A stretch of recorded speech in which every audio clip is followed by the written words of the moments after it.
آگاہ اپنی موت سے کوئی بشر نہیں، آگاہ اپنی موت سے کوئی بشر نہیں، سامان 100 برس کا پل کی خبر نہیں۔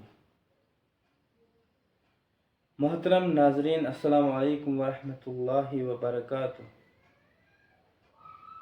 جیسے آپ نے ایک دل خراش اور دلدوز خبر سنی ہوگی کہ آج ہمارے گاؤں کی مایہ ناز ہستی مولانا غلام عباس گنئی صاحب اس دنیائے فانی سے کوچ کر گئے۔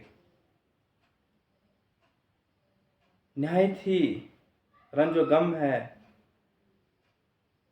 دل میں چین نہیں، سکون نہیں، اس کے باوجود بھی آپ کے سامنے میں آیا۔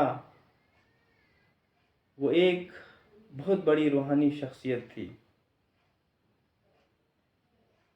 اللہ تعالیٰ نے ان کو اتنا نوازا تھا کہ شاید ہی اس دور میں کسی کو نوازا ہوگا۔ اس وقت ہمارے سب ڈویژن گول تک ہی وہ محدود نہیں، بلکہ پورے جموں کشمیر کا ہر ایک شخص ان کو جانتا ہے۔ وہ ایک بہت ہی روحانی بزرگ تھے۔ انہوں نے اپنی پوری زندگی کو اپنی قوم کے خاطر صرف کیا، اور وہ صحیح عاشق رسول تھے۔ قدم قدم ان کی چہرے سے عشق رسول ٹپکتا تھا۔ وہ اتنے محب تھے کہ جس سے بھی ملتے، جب وہ باتیں کرتے تو انسان سوچتا تھا کہ میں ان سے جدا ہی نہ ہوں۔ ان کا اخلاق، ان کا اتحاد، ان کا پیار اتنا بلند تھا کہ شاید ہی کسی کے پاس ہو۔ یہ بہت بڑا نقصان ہے ہمارے سب ڈویژن گول میں۔ ایسی شخصیت جو ہے دنیا میں بہت کم آتی ہیں، لیکن اللہ تعالیٰ ان کو جنت الفردوس میں اعلیٰ مقام عطا کرے۔ میرے پاس وہ الفاظ نہیں جو میں آپ کے سامنے بیان کروں،